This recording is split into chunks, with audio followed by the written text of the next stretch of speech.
Good morning. We are live on the Falcons podcast. It is a wet and cold Wednesday morning. I'm going to bring in our other Facebook group here real quick. That's Atlanta Falcons on SI.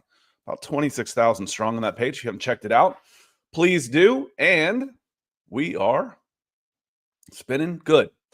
Welcome in, everybody. This is the Falcons podcast on a wet and cold and miserable Wednesday morning. But we are getting one day closer to the free agency, to some clarity with the Kirk Cousins situation, to the NFL draft, to the combines coming up in 2 weeks. So this is kind of my favorite time of the year, to be honest with you, when it comes to the NFL, as far as the team building. And, I like to joke, Nick will be joining us here shortly, that, Nick and I kind of, we're the types that buy Madden and don't play any games. We just simulate and trade and build teams and do that kind of stuff. So this is kind of the fun stuff, but I wanted to get into some of the mock drafts that have been going around, some of the names that we've had. Let me see. Oh, Facebook's kicking us out here. Let me try that one more time. Otherwise, it's just not going to be on there till later.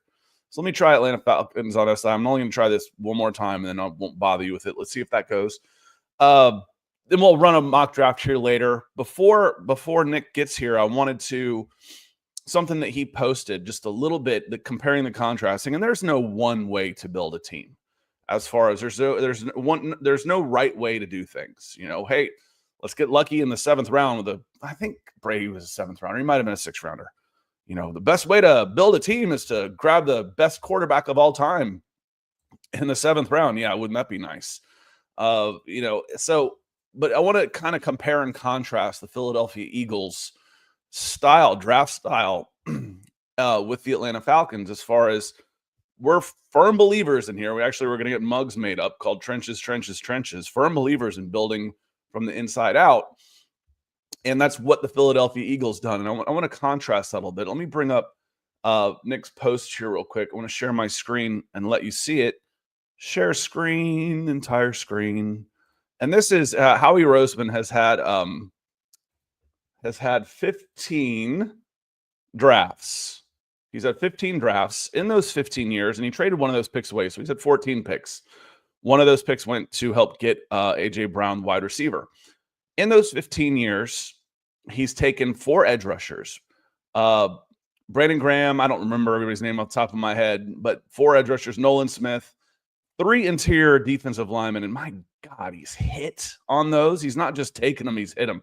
Fletcher Cox is a monster.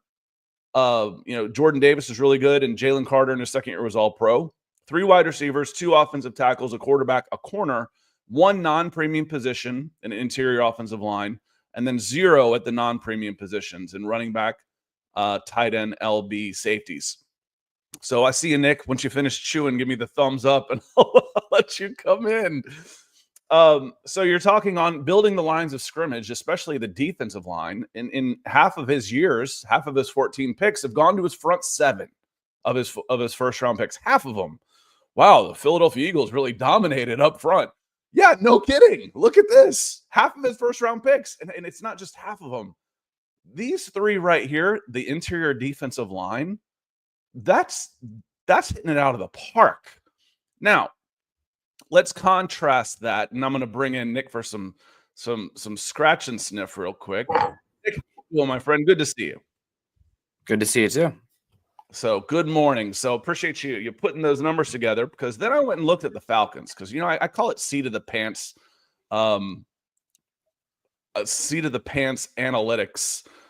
Our thought here was like, well, it doesn't feel like the Falcons use many picks in that area. And, I went and grabbed all of their draft picks and put it into a spreadsheet so I could sort it for these types of conversations.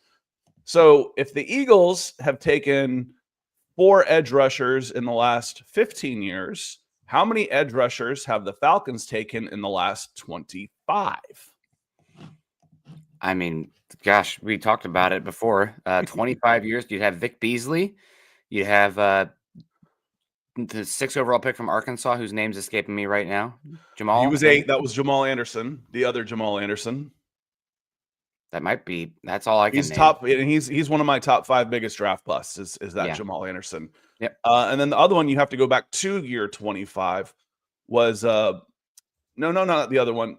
It was Tack McKinley. So Oh, yes. was technically. So going back one more year, you get Patrick Kearney, and then they took 3 in the 80s. So it kind of doubles the numbers. But in the last 25 years, they've only taken 3. The last 15, the Falcons have taken, the Eagles have taken 4 on the interior defensive line in the last 40 years. Guess how many interior defensive linemen, Grady Jarrett types, the Falcons have taken? How many defensive tackles have the Falcons taken in the last 40 years? 2 in the first round. 2. They've taken 1. 2. Man. So they were Pere Jerry out of Ole Miss. Good college player, undersized. That wasn't my favorite pick. And then it was Tony Casillas out of, I think he went to Oklahoma in 1986. So we're going back to the 80s here. Otherwise, the Super Bowl champions have 7 first-round picks in their front 7. I don't think Fletcher Cox is there anymore. Is he? Fletcher Cox isn't with them anymore, is he? But no. But they've made 7 picks in the last 15 years on the interior DL. And the Falcons have made 5 in the last 40 years. It's and you wonder why. Again, the Falcons have had 3 top 10 defenses in the last 40 years. Well, they don't put any effort into why is this defense so bad? I have no idea. I can't figure it out. Well, the investment in the defense has historically been poor. And again, Falcons fans, I'm not telling you anything you don't already know intuitively, but when you start putting some of the numbers to it, you're like, goodness, this is it's pretty obvious, why is this? But I want to say hello to some folks that have come in. Steven has a question. He says, why isn't it more common for bad teams to trade star running backs to good teams? Imagine Bijan on the Chiefs. I think part of it is one, I blame the guy behind Nick right here. I blame Mike Shanahan for devaluing the running back position as much as anybody in the history of this game. If Terrell Davis was the last of the running backs in the Shanahan system instead of the first, he wouldn't be in the Hall of Fame. He would be considered a system guy, a benefit of the system, and who didn't have the longevity enough to earn that. When they're plugging in guys, it doesn't matter who he is or where they come from, and they're getting 1,500 to 2,000 yards in that system, all of a sudden anybody can play running back if you've got the right system in place around it. And there's just not a ton of differentiation at the running back position. There's good running backs all over the place. I don't have to spend high resources in order to get somebody that can, be a difference maker if I have all the other pieces. They're kind of the cherry on top more than, more than like it used to be. Just looking back at that trade, speaking of once they figured this out, Nick, the Broncos figured this out. They send Clinton Portis and a second rounder for Champ Bailey. Can you imagine doing that now? I don't care who it is or how good it is. Can you imagine sending, if you were to do that trade now? I mean, Bijan Robinson is an equivalent. Sending Bijan Robinson to the Broncos for Pat Surtain and a second rounder. That would get just derailed. And people love Bijan. This isn't anything to do with Bijan. It's just Pro Bowl / All-Pro / Hall of Fame corners versus the equivalent running back. It's not even close as far as value and longevity, for one thing, Nick. I will say cornerback's the one position that tends to fall off the second fastest compared to running back. I mean, you can think of guys like Jalen Ramsey, right? Like because it's so reactionary in space, even just going from 100% of your ability to 95, you're going to be almost just a guy at that point. It is wild. But to circle back earlier, just to add to the point. So I just wanted to correct some data on the Eagles draft. They have had 15 picks because they've had multiple firsts multiple times in a row. You want to add also to the Eagles' brilliance. How about that Eagles Saints trade where they traded back and ended up getting the 9th overall pick because of that? That ends up being, so they trade back, I think only like 2 or 3 spots for the Saints to move up to get Chris Olave. They get a first-round pick and a future second. That first-round pick goes on to be Jalen Carter. That second-round pick, I'm pretty sure goes on to be Cooper DeJean. So like, something else, you talk about investment in the trenches. They have had 15 first-round picks in that time frame, Okay. Scott, because they've doubled up on first-round picks 2 separate years. You can even argue that for the premium position expenditure, they've had 16 first-round picks because they didn't exactly draft the guy, but they did use a first on him in trading for A.J. Brown as well. So you can add another wide receiver to that ability as well. So just really interesting. Now, granted, again, we always say on here, your draft board should be weighted by positional value, but at the end of the day, it's about drafting good players. So I think if like Kyle Hamilton fell to them, they'd have taken him, right? Somebody like that. Or if Bijan fell to the 30s or, low 20s, they'd have taken him. But I'd assume so, at least. But again, it raises the baseline and it makes you so much less volatile year to year when you invest on the lines of scrimmage like the Eagles have over and over again. And it's not just about the top 100. That's the basis of it, of course. But it's in the top, hitting in the top 100 and getting these developmental guys in the top 100. You can talk this year. They drafted, or 4 years ago, they drafted Milton Williams, who's now going to get 20, 25 million a year on the open market. Tested really well, a little short-armed, and it took him 2.5 years in a developmental role before really, churning. Now they got a 3rd-round pick last year at edge who looks pretty good in the Super Bowl, Jalinx Dart, who played safety and transferred down to edge in college, and he's somebody who's going to take a role. So, again, they've been phenomenal in team building. It's kind of hard to take away way too much from the Eagles in terms of the team building blueprint, right? Because it's like, oh, just be top 5 or 10 at every single position. Okay, thank you. It's kind of like saying hit on the best quarterback in the NFL, maybe a history in Patrick Mahomes. But again, I think there is some truth in the trade back value, the defensive line depth, and also the last point, again, I'm on a roll, Scott. Don't stop him. Is the tackling of the back 7. Every single one of those people in the back 7 has to be able to tackle and be a force player that way, because it's such a horizontal, quick pass game nowadays. And a lot of explosives don't come from throwing the ball down the field. They come from a guy making somebody miss in space, and then it's off to the races. Every single person in your back 7 has to be a physical tackler. And we definitely can't say that about what the Falcons have been with, some of the slot stuff, the second corner stuff. You have to be able to break down, tackle in space, and not give up leak yardage from your back 7. Yeah, and the only way to do that is to watch the college games. You can't, because they're not allowed to tackle in practices. They're not allowed to tackle at Senior Bowl, but all-star workouts are not allowed to do. They don't do any of that stuff. They don't do any football stuff at the combine, at pro days. So all that work has to be done watching the games themselves. And, I don't necessarily do that. I don't watch all of these guys during the year. But if I was a full-time scout, I definitely would. And Philly definitely is. Denver Luke, good to see. He says, morning, Scott and Nick. Good morning to you as well. Alan says, I made it for the live show. Good morning, ladies and gentlemen. Jury day in South Georgia. And could be sunshine and 80 by the end of the day. Not up here, man. This was one of those days that I absolutely hate. Made me want to move north. Wake up this morning, I hear the rain just pounding outside, and it's 38 degrees. To me, that is the absolute worst weather there is. And I was like, I'd just rather have moved north and it snows. Well, in 2014 and 2015, I actually lived in North Jersey, working out of Manhattan. And January 3rd, it just starts coming down. The snow is just coming down. I'm like, see, this is what I'm talking about. I love the snow. And it snowed every week for like 3 months. Didn't bother me. I'm like, I like the snow. It's fine. But then I got to April and May, and it was 38 and rainy.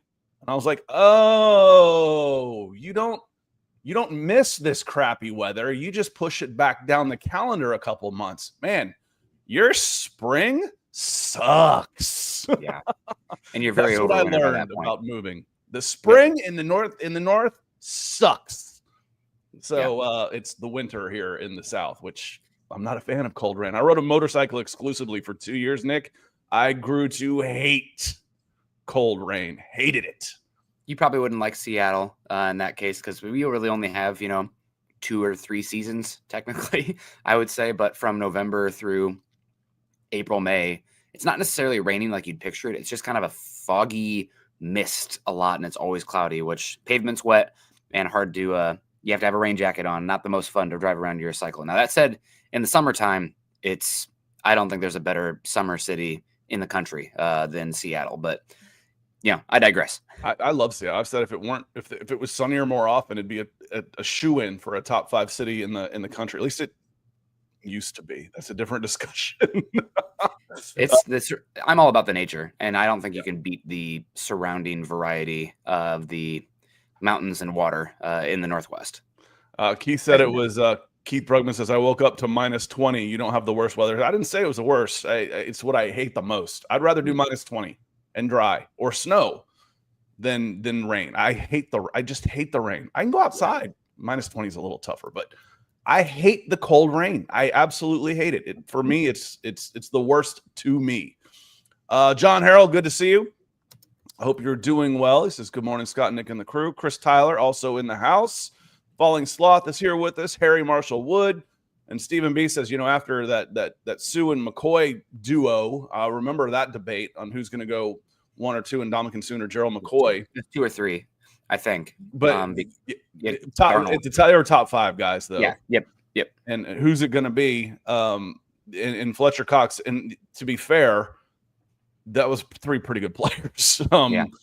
Gerald McCoy probably comes in 3rd in that race, but he was still a pretty good player. And Ndamukong Suh was obviously really good, and Fletcher Cox was – all 3 of those guys were good. But Cox probably went down in the late teens or 20s, I believe, instead of top 5. Yep. So that was a very nice pick. There's something about those Mississippi State Bulldog defensive tackles, Scott. I mean, you got Chris Jones, you got Jeffrey Simmons as well, Fletcher Cox. When they have a guy stand out, it's normally pretty darn good. But that was the – go ahead. The hard part was getting those guys eligible, not those guys in particular. Yeah. But when I was coming through the recruiting ranks, I originally had the Deep South. I had Georgia, Alabama, Mississippi. Well, that was like 48, 49, and 50 in ACT, SAT scores. And finding qualified defensive tackles was the hardest position to fill. I'd go watch the Mississippi junior college games, and I swear to God, I was watching D1, semi-pro guys out there like, yeah, but he can't get into school. I'm like, I was like, and I hated it for them. One, there was no NIL. They're in Scuba, Mississippi, living, hand to mouth on 0 money.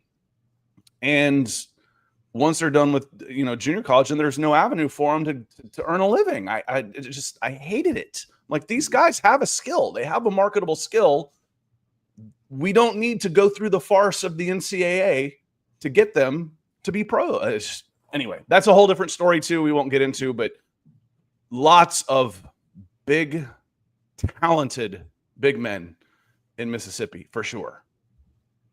Yeah, no doubt. And I see comments in here. Harrell wanted Verse and Fisk last year. That'd have been a heck of a get. I will say I would not give up on Rook Orohoro yet because, the talent is there. Fisk is a little bit older, but he's a flawed player because he can't stop the run. Now, granted, he's a good enough pass rusher penetrator that, he's a good player. Don't get me wrong, but we'll see. That run of 4 defensive tackles last season. You also had Tavondre Sweat. I mean, Tavondre Sweat might be the most valuable of them at the end of the day because he can actually rush the passer from 0 and 1 while being able to get 70 pounds. Yeah, he might be the best one, but he had some maturity questions coming out. So yeah, Braden Fisk was in that group too. So there were some good ones. Again, I don't like trading up day 2 picks, 2 or 3. If it gets down to 6th or 7th, so be it. But giving up those day 3, a 3rd rounder to move up in the 2nd, no. 4. I mean, we saw what happened with the 4th.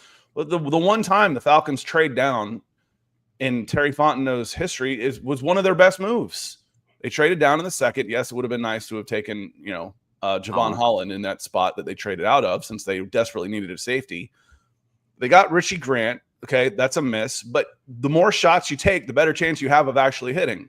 You got Drew Dahlman.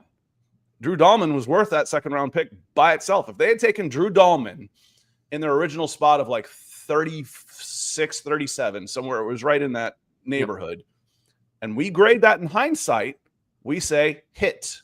That was a hit in the 2nd round. Drew Dahlman as a multi-time starting center, and he's going to be top 3 highest paid centers in football here in the next 4 weeks. Yeah, he's going to get paid. Not a good center draft either. So, we'll see. The one thing you do have going for you is that he's definitely more of a outside zone player versus the power duo that's very popular in the league right now. So maybe there's not going to be as much like crazy demand for him because he's, again, better outside zone. But we'll see. Keith and Ellen, good to see you. Good morning. When is the combine? Combine starts on Thursday, the 27th, I believe. So we are pretty much 2 weeks away from that happening. So that'll be, wait a second, I might have got that wrong. It's supposed to be March. So it is March. No, the combine's in 2 weeks. Yep. Yeah, it's February. Yeah, the combine starts in 2 weeks. Yes, because it goes into the beginning of March. Yeah, and then the pro days all run through March and April. Yep. So we have the combine in 2 weeks. That'll be good. I mean, I know all the runs and the jumps are very fun, and it's good to get that data from where we sit. But I always like to remind people the value of the combine, that's to verify the tape, right? You're not going to double grade guys. So if they're fast on tape and they run fast, great. We don't move the grade because of that so much. If they look slow on tape and they run fast, okay, what's going on here? Is it a technical thing? Did something happen? Was he hurt? So that goes you back to recheck the tape. But the real value from the combine is the medicals, number one, first and foremost, and the interview process. So it is speed dating. I know everybody always gets excited in the combine because you'll have some media members. I always kind of roll my eyes at this. It's like, have you met with the Eagles? Yeah, meet with the Eagles tomorrow. Pretty much everybody's going to meet with everybody. Yeah. So if I always just that's a waste of everybody's Jim time. Nagy, the director of the Senior Bowl, said stop asking that question. It's the worst question at the combine. Yes, they're going to meet, but that's is what it is. But it's the medicals and the early meetings of these guys that matters.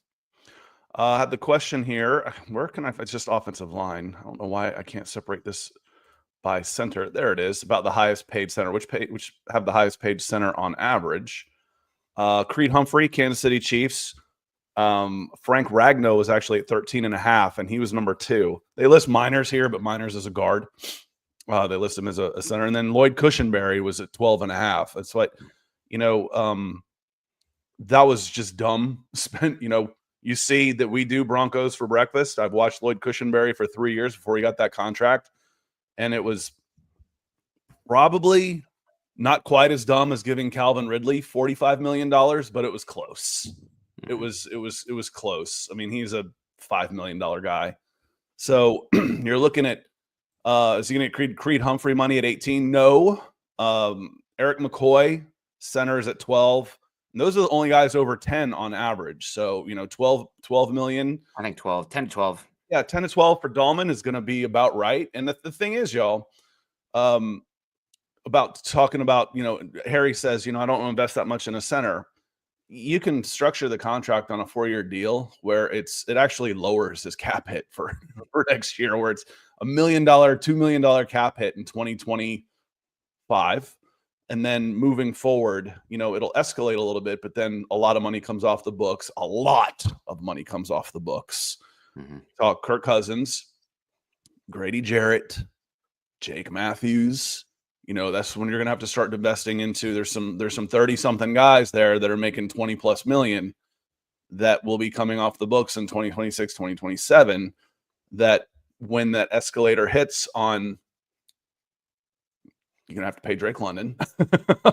When that escalator hits on some of these guys, the money will be there, assuming you don't do anything too crazy. Also, I mean, if you look at the Eagles salary cap, the salary cap's kind of make-believe. I mean, eventually everything comes due, but you can put everything on a credit card when your window opens. Now there's risk to that because you can be like the Browns or the Saints, who now it's due, who've been on the forefront of that. But also you have the Eagles, who are paying almost nobody anything on their roster right now, and they can keep together a pretty crazy core. So again, there's risk to that. I don't really love how far out you can kick this money and how these structures are going. We'll see if the CBA changes anything, but it definitely favors wealthy ownership groups who aren't afraid to open the checkbook. It's cash over cap, has been the phrase for a couple years now. So we'll see what happens there. Yeah, I'd like to have just 1% of all the money that general managers have wasted on a quarterback, just quarterbacks. For Arthur Blank, money's not the problem in Atlanta. That's not the problem. Culture shouldn't be the problem. This should be a destination place for a lot of athletes. And it is. We play baseball against all their kids. I know there's a lot of former athletes that live around here. This should be, I've said it about the Hawks. I've said it about the Falcons. That this should be, Showtime South. With the entertainment industry and the music industry and the culture of the city, there's no excuse for how poor these franchises have been, and it's got to change, man. It really does. Let me hit some. I of want the to other. add one thing, Scott, Yep. just about Dahlman. I know that you don't love spending money on the center, but right now, even though you have the dead cap this upcoming season, as you mentioned, the books open up.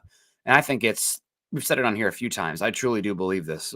For Michael Penix specifically, big picture or immediately, close picture, defense needs help, obviously.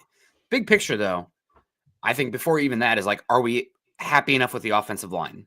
Because if you're not there, I think you have to lean that way first because you have to protect your investment who is tested well, but not necessarily a mobile quarterback and has the injury history that he does in a drop back pass game. So yes, like immediately, of course, you need to start. It's going to be almost impossible. I say that. We almost say that every year. It's going to be almost impossible not to improve the defense personnel wise. But even before that, are we comfortable enough with our offensive line to protect our, I don't even know how to put it. If Penix doesn't work, everybody's fired. That's exactly where it is. They are all in on Michael Penix. They basically, you listen to the post game and then from Raheem Morris at the end of the season, it was all about Penix, our stud quarterback. We're really excited about this. When you've got this, we're going. It was look over here. Don't look at what we just did. Here's the shiny object. You do not want Michael Penix starting next season with a new center. Sorry, we couldn't afford to keep the center. We're going to go cut right there. No, you're not. If Drew Dahlman leaves, it's going to be because he wanted out of Atlanta. And that's even at the what expense it's going to boil down to. Yep. And that's even at the expense of the defense, in my opinion. Guess what, Scott? You mentioned how many you could go every single position on the defense. It's not going to be a one-season turnaround. You do want to start, laying bricks there, of course, preferably on the defensive line because those are a little slower development, flourishing. Where you talk about running back being the cherry on top. I think cornerback is a little bit cherry on top on the defense as well. You got to take them if they're great and you love them, though. But I think that even before we talk, defense, the first question has to be, are we happy enough with the offensive line that we're protecting our nest egg, whatever? It's like the Falcons are the parents that are poor getting by check to check, but sending their kid to Ivy League camps because they're a genius. It's like, this is going to pay off. this is our retirement strategy here. We're going to eat mac and cheese for 4 nights a week, but juniors at Harvard. Yep. He's in law school right now. It's gonna be all right. Yep. That's where you are with Penix. So again, I really do believe for this team, defense, but first question, are we happy enough with the offensive line to protect that guy going forward? And the answers for me on that, and Keith says, I'm waiting, appreciate the stars, Keith. He says, I'm waiting for the Scott Kennedy book to release Scouting the South. Yeah, don't hold your breath on that one. That's why I podcast. So if you have any questions on that, but Jamie Newberg would have been a good guy for that too. Border Wars. He was one of the pioneers. It's who I started working for in 1998. One of the, he had a scouting service. He was on the TV show Countdown to Signing Day. And then I don't know if he was doing a news release, a newser or email group or whatnot, but he launched on the internet. That's how I tell, when I'm talking with people, I'm like, yes, how'd you get into this? Well, at the beginning of the internet, yes, that's when I was graduating from college. Where were we on this, Nick? We were talking about the offensive line. The answer to the offensive line, the thing with that is a couple things working in your favor for those of you that think, oh my God, there's no way they're going to draft offensive linemen. Is there? They can't. Well, if Dahlman walks, maybe, we better get Gray Zabel. All of a sudden he becomes an option at 15. To ease your fears on this, your answers are internal for the most part. I think Dahlman resigns, and then I think they'll be okay enough with Caleb McGarry. And I don't think, and option 3 here, the third part of this is, I don't think there's necessarily a good enough offensive tackle that you would move on from McGarry to place a rookie there at number 15 in the draft where you would feel more comfortable with a rookie right tackle than you would Caleb McGarry. Yeah, the one who is, I guess, of interest for me is Simmons from Ohio State, but he's risky. He's coming off an injury, smaller tape because he got hurt earlier in the season, but he's got the chance to be the best offensive tackle in this crop, and I think he's got good enough feet to play the outside zone, but not to the extent where you're passing on defensive line. Let's just say defensive line there at pick 15. Yeah, front five guys. Front. Yep. I don't even say front seven, but if you're in a 4-3 or if you're in a 3-4, it's either front 4 or front 5, depending on how you're lining up. It's got to be one of those guys.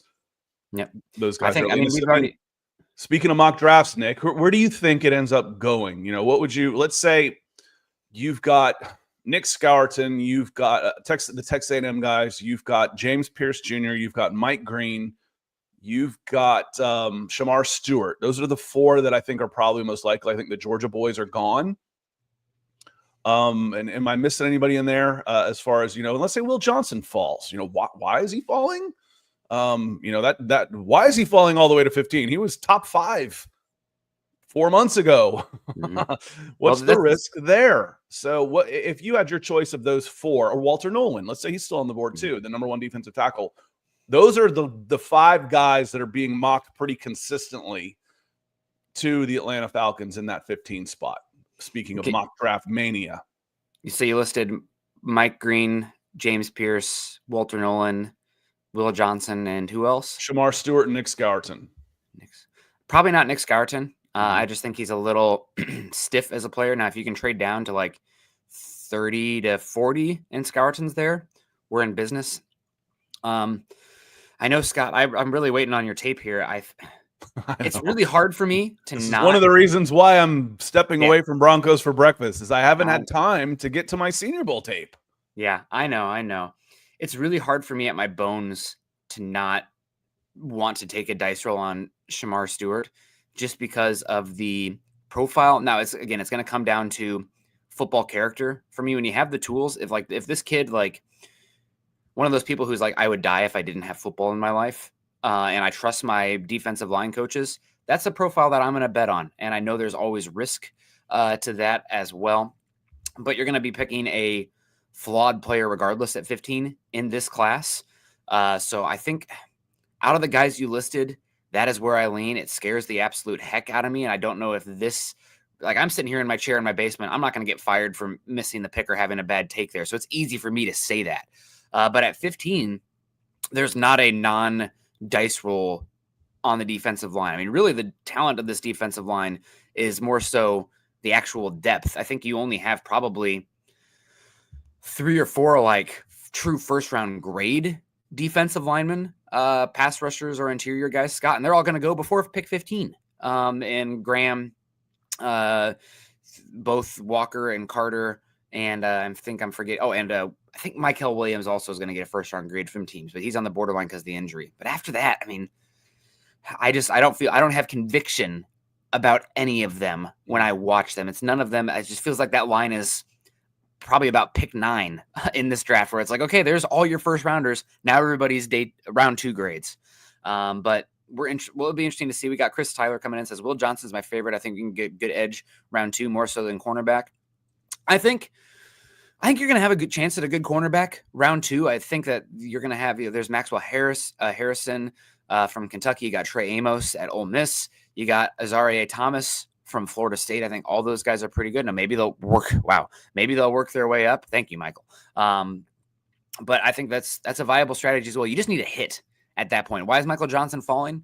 Daniel Jeremiah mentioned in his big board that there were some concerns about the long speed, recovery speed, as well as the tackling from Will Johnson.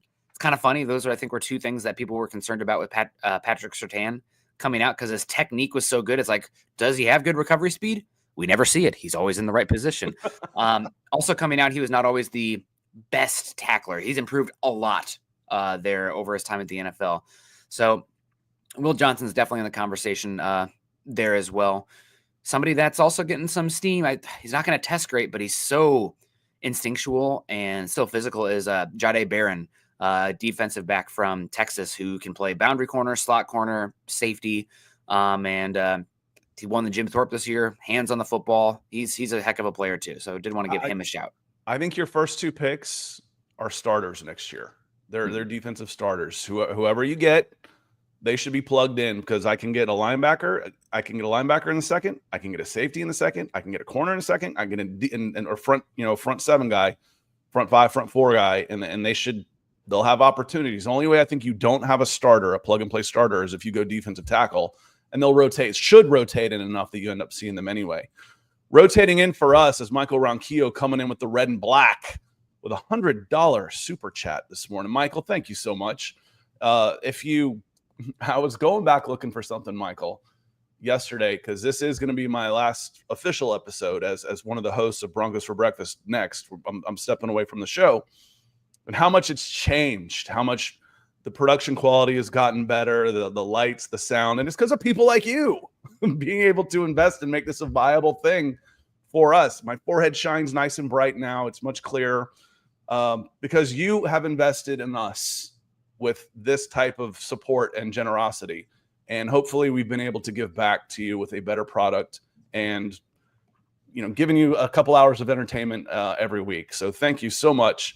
Certainly appreciate it. Did this just happen, Nick? Did this just happen as far as the mic guy that was, because you've been moving up the, or is that just draft and not overall? As far as it's just draft. He's just having fun. I'm not. My head's already too big, so I'm not going to take too much with it. Just have fun. I don't know. I mean, I have my fair share of misses on here in the draft analysis stuff, right? I would thought Bo Nix, from what I saw at Oregon, was a day 2 pick, and he ends up looking like, if there was a redraft, he's probably going 4 overall. Still wouldn't take him over Williams, May, or Daniels, but it's all about the process there. So yeah, thank you. It's fun to see that. As far as AJ goes, he says, I'm not a small school guy in the first round, but at what pick are you comfortable taking Mike Green? Is it in the teens? Is it in the late 20s? AJ, this is a great question. Of the guys that I listed that have been mocked to Atlanta a lot, and some people have thrown wide receiver out there. Luther Burden has been a guy that has been mocked to. I've seen it twice now, mocked to the Atlanta Falcons wide receiver, and I get that. I do. Yeah, I wouldn't like it. It's way down on my priorities behind any position on defense. And then assuming you've got Dahlman and you're happy with McGarry, if I had to go offense, wide receiver would probably be it.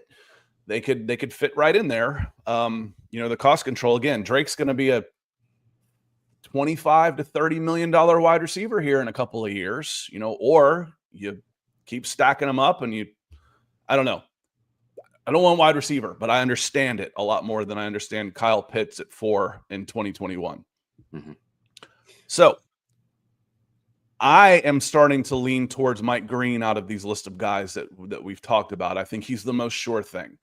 As far as the production, he's got the size. For me, the combine, you say the combine doesn't necessarily matter. I think it does for the smaller school guys. I think it is an important thing for the smaller school guys to say, okay, he's beating this level of competition. We saw him against Ohio State, but that was 1 rep, but he's got the production here.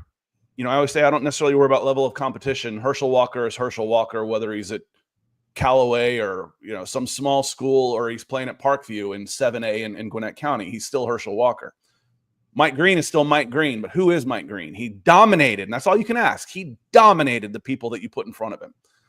Now, does he have the physical ability that translates to the NFL? The combine's going to be big for him. The pro day is going to be big for him. But as far as all of those guys that we mentioned, with Pierce, with Shamar Stewart, with Nick Scourton, and Mike Green, out of those 4 that get mentioned a lot with the Falcons, I probably like Mike Green the best out of that bunch. The one caveat, again, I'm not grading or holding against him, but I do think you have to toss it out there, and teams already know, and if they're comfortable with it or not. But he was dismissed from Virginia because of something in his background. Then he ends up at Marshall. So there is. So did Randy Moss. Yeah. No. Yeah. I mean, these are all investments, and there's risk analysis to these picks at the end of the day. And there's something in the background with Green, and teams are going to have to decide if it doesn't matter, to what extent does that push him down your board. That's why Jalen Carter went from a top 2 pick, best player in that class, to 9 overall. Right. And it depends on your assessment, your infrastructure in place, coaching staff, current players, whether or not that's worth it. So Again, just something to toss out with Mike Green. He was out there. Was it Bennett? I can't remember who the coach at Virginia was, but that might be their basketball coach. But yeah, I know they have somebody out there, but it'll be worth following with Green for sure. He's interesting. I think in a lot of draft classes, Scott, like if this was a class with more quarterbacks, offensive tackles, maybe a couple more top end defensive linemen too at the top. I think Green's probably somebody who typically would go in a draft in the 20 to 26 range. Just from the tape that I've watched from him, he feels like a late first round pick. But in this class, again, could see him rise up the board some. And I like your point about the combine mattering more for small school guys. I don't think it probably matters even as much for the what is it, the MAC? Yeah, okay, yeah, like who's the guy from Toledo that we loved? Darius Alexander. Darius Alexander. There we go. Like if he I was just about to mention him, Nick, is like, why isn't he getting talked about more? Maybe he will after the combine.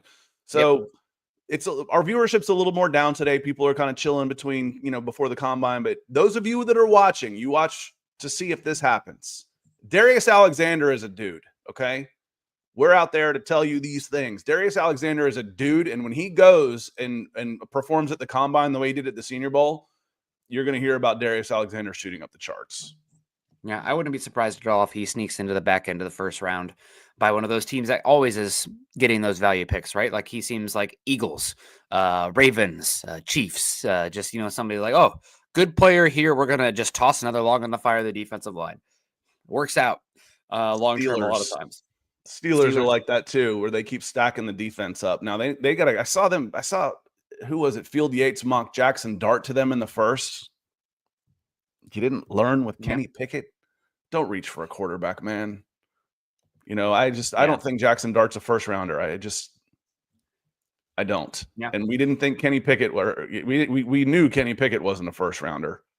Yeah. I mean, just all these late teams in the first round, the Eagles, the Chiefs, the Bills, the Lions, the Rams, or the Ravens, maybe even like the Texans.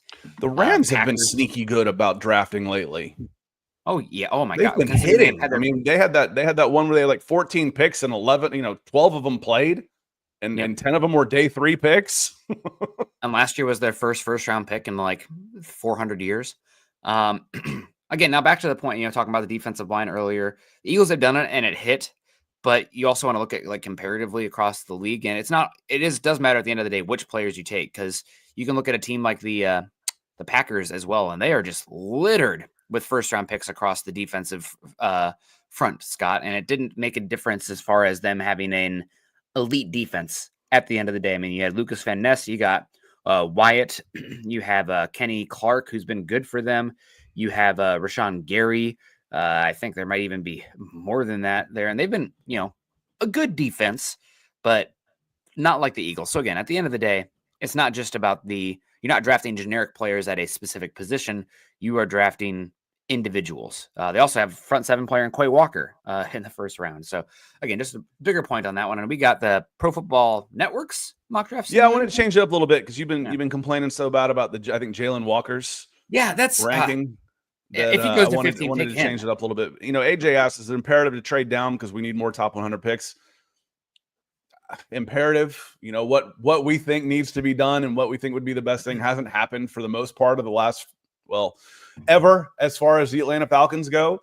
And yes, I like trading down. And again, we talk the phrase, if you're new watching or if you're not, I say this phrase a lot. There's no such thing as unbiased. None. It's impossible.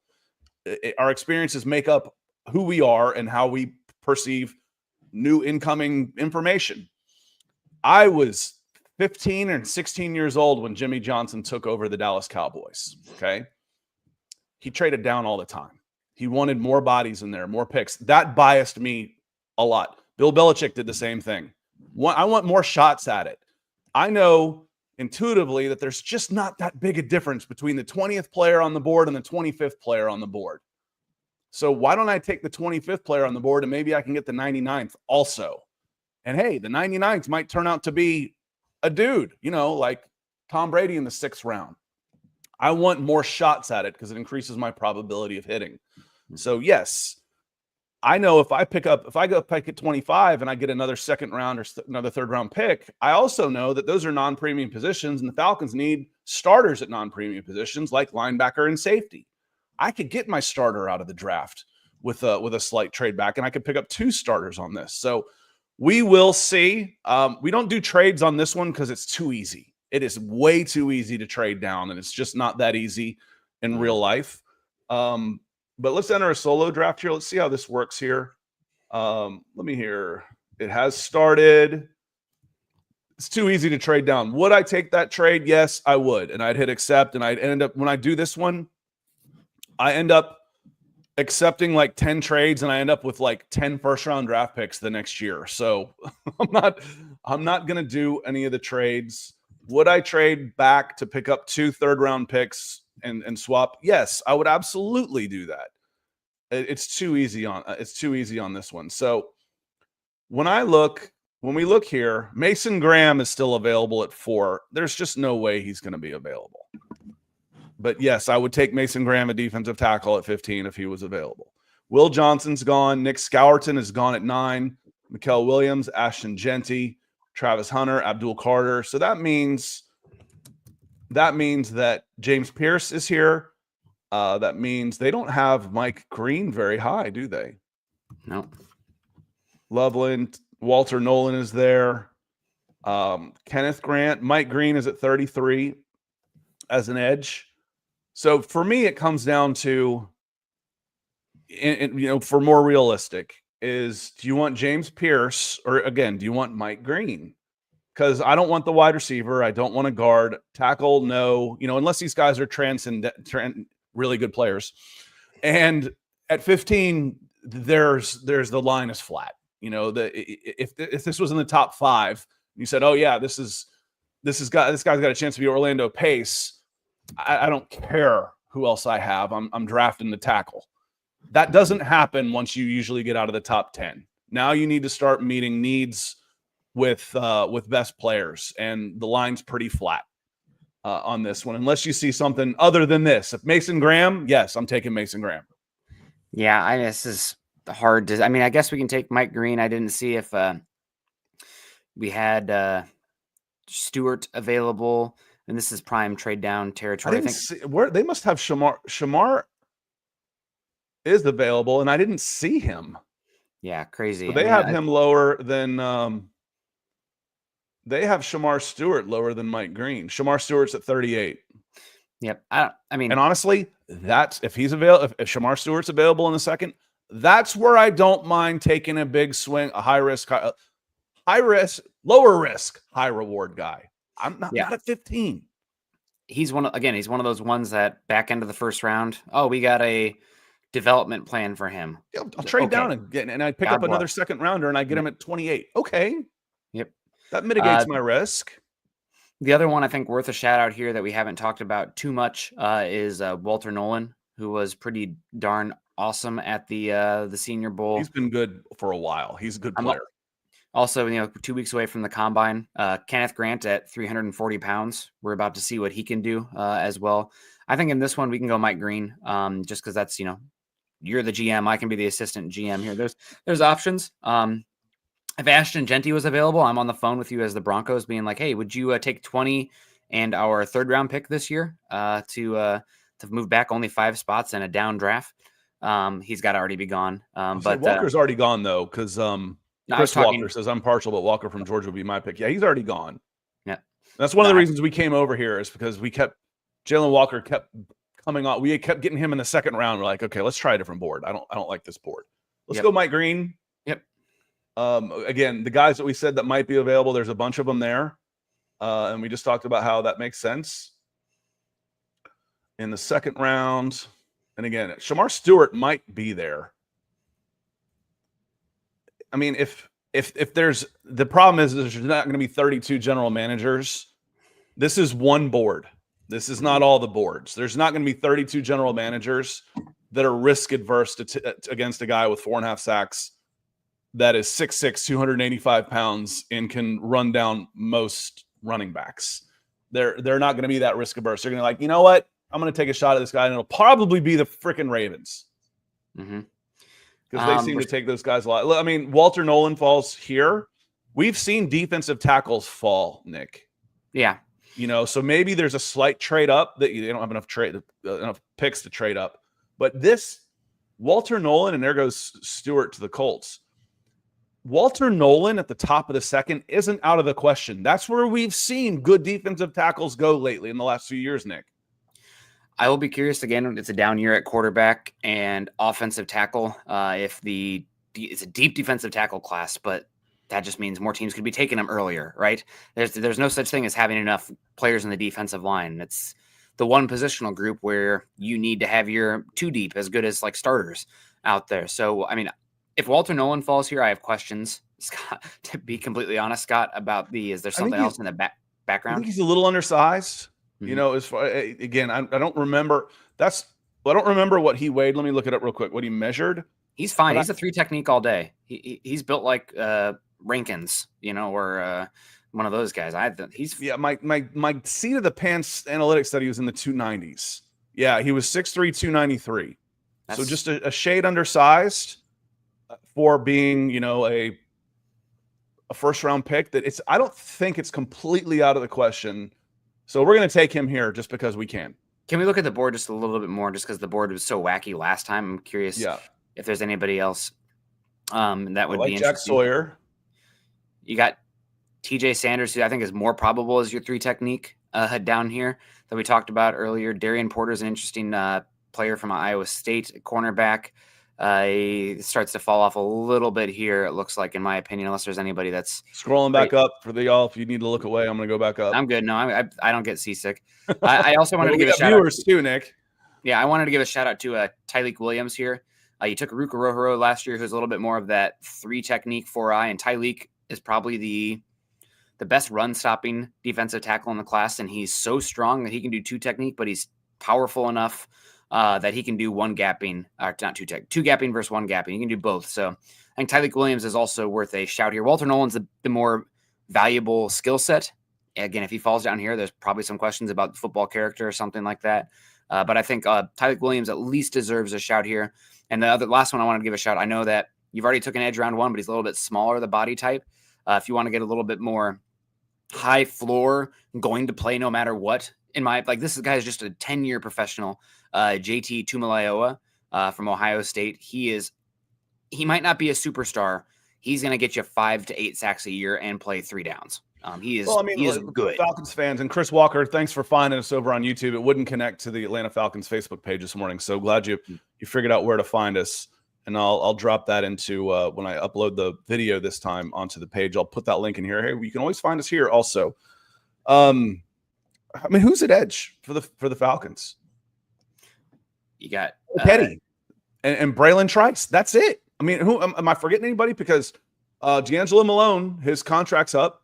Matthew Judon, his contract's up. Lorenzo Carter, his contract's up. That's it. So I got Arnold Ebiketie, a guy who shows flashes, and I've got Braylon Trice, a 3rd-round pick who hasn't played it down in the NFL, coming off a major knee injury. Okay, he's a 4. Mm-hmm. You know what this screams to me, and this is what if you're listening, this means there's going to be more 4-3. There's going to be. Okay, well, I don't want edges out there then. I want more defensive linemen. I want bigger body types. I got one. He can be my, more of a true outside linebacker in a 4-3 that I don't necessarily need to go back-to-back on edge when we're a better 4-3 team right now, Nick, or a 4-2, even a 4-2-5 nickel. I'm going to be playing a front 4 with, with the Shamar Stewart types. Yeah, I just wanted to give a shout out to JT Tuimoloau because I think went back and watched the tape, and he's just going to be a professional player for a number of years. So, and the Falcons, you're not in a position where we saw it last year at the Eagles, double dipping at cornerback. Oh, the humanity, you already got one. Take good players. So especially at value positions. So we can go Walter Nolan here. I'm going to go Walter Nolan here. Just saying that at 290 pounds, it's not completely out of the question that he falls to the top of the 2nd round. Yeah. Because we've seen it. We saw it last year. We saw it the year before.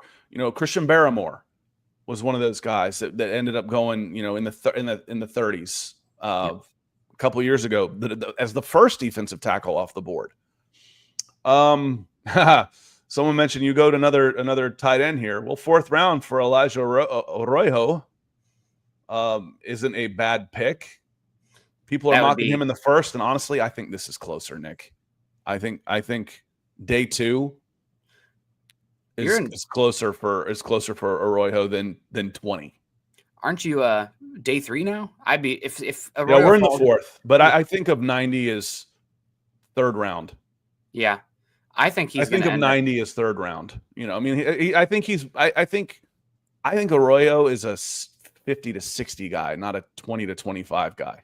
I want to see how he tests. And also, again, this is another guy. He had an injury, but he has the track record, the background that makes a lot of interest there at that point. So I think he's going to end up going somewhere from 40 to 50 at the end of the day. And I knew you'd find Jared Ivey. I love Jared Ivey, and we went this direction before. I love Jared Ivey. I think Jared Ivey right now is a better player than Shamar Stewart.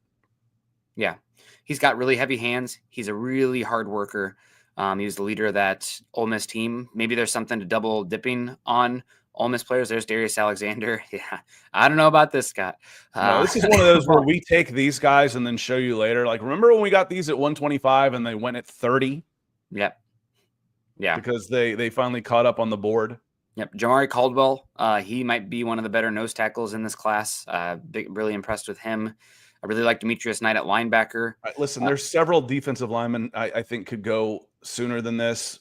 Let's go more of a needs here and say, okay, we need to get our starting safety or a starting inside linebacker. I was going to say Sebastian Castro. He was. I know he didn't win go that direction here. Then I know he didn't win MVP at the Senior Bowl, but he was really good in the slot. He can do the safety stuff. He's a good tackler. He's a smart player. A little bit older. Want to see how he tests, but he's one of those ones who's going to fall probably to day 3. And teams are going to be over the moon that you got him. Jalen Noel's a good football player. Let me see. JJ Peegs. Those Peegs and the Jerrys. There were a ton of them, I'm telling you, over in Mississippi. I like Kaiser a lot. I'm not spending a whole lot of time on this area right now. So I like Kaiser and Peegs. Another Notre Dame linebacker. Yep, he had a good time. Better athlete than Bertrand for sure. Plays a little bit more in space, fluid mover. Like him a lot. How do you go wrong with an Ohio State linebacker? Don't need a running back. Oh, there's your Olu. Oh, there he is, right there. Yeah. There's no way Double O is going this late. Probably not. So again, we got Mike Green, Walter Nolan. We tried this board for the first time. I'm not a huge fan of it. I think the mock draft database has a simulator now that purely pulls from the consensus board. I've tried and it has been bad. I'll look at it again. I looked at it again because that's where I look for my referencing on stuff is NFL mock draft database. But there you go. All defense, Scott. Well, there you go. I mean, that's this. If you've only got 5 picks, would it surprise anybody if all 5 of them were defense? And I would have taken, if Jared Ivey and our middle round picks, Darius Alexander are middle round picks, I'm doing what I can to go get those guys this year. Even a future pick swap or whatnot, trying to get those guys. I think those guys will end up being day 2 at the latest before all is said and done. Mm-hmm. But Steven says, is Alexander a late bloomer? I looked him up, and I'm pretty sure he has been. This isn't who I'm thinking of, though. I don't think he was a bounce back or anything like that. It's like, oh yeah, Darius Alexander. Yeah, no kidding, Scott. He was a 5-star guy that got dismissed from Michigan. No, I think he's just a late bloomer who shows up, and the bend and the bounce on the size. I just absolutely love this guy. He just moves. Like, how do you explain it? I don't know how to explain it. I can see it. I can see it. The guy just moves different. I mean, I'm sure there's measurements and stuff. It's like, okay, we got out the GPS and we freeze framed when he ran on the corner, and his bend was 72 centimeters, which is in the top 97 percentile. My eyes tell me the dude is flexible and twitchy for that type of size. Yeah. Austin keeps saying Kyle Kennard. Thank you, Austin. Kyle Kennard. We'll check him out. So he's good. There's a lot of there's 1,000 guys out there. I don't know them all, brother. Kyle Kennard is one that I heard was people were really in love with the makeup at the Senior Bowl. He's one who had the reps, and he'd run back to the coaches and ask them, what can I do now? How can I improve that rep? So it's very eager to learn and improve. I don't think he's got tremendous athleticism. I think he was one of those guys who transferred up to South Carolina. He's probably I know he had a lot of sacks this year, but he was probably only the 5th best player on that South Carolina defense because he had Amanda Worry. He had Dylan Stewart, who's got a chance to go number 1 overall in 2027. TJ Sanders as well. Demetrius Knight is up there. That's South Carolina and Ole Miss's defense this year were stacked, man. That's crazy. But offensive line matters, folks. They were terrible at offensive line. But he's somebody I think round 2, round 3 is definitely on the table. I think if you go Mike Green first, though, he's probably off the table because he's a little bit more of the light in the pants kind of guys. So we're going to get out of here. Appreciate you joining us. I want to say thank you to our Super Chat superstars like Keith and Ellen Johnson. And, of course, Michael Ronquillo coming in with the red and black. Look at you getting into the spirit of things, Michael. And Brian Dunn coming in at the last minute with a buzzer-beating Super Chat. We will be back on Monday, and it's not quite Combine week, but we're getting there. So we'll have one more week until NFL Combine where we can start looking at some of these guys and, say, oh, James Pierce weighed in at 238 pounds. Okay, we're not as interested. Mike Green ran a 4.8. Okay, that scares me. Mike Green ran a 4.45. He ain't going to be there at 15. Those kind of things. This is one of those, if you really, really like a player at 15, you want him to have a crappy combine. Wait a minute, he just played his way out of our reach. Crap. So on that note, we're going to get out of here. Appreciate y'all for joining us today. Again, thank you for the contributions. We're going to head over to Mile High Huddle to do my last Broncos for Breakfast show. And we will see y'all next Monday. Sorry for the problem on Facebook. Hopefully we'll get that sorted next week. Y'all have a soggy rest of your week and hopefully a great weekend. See you next time. Peace.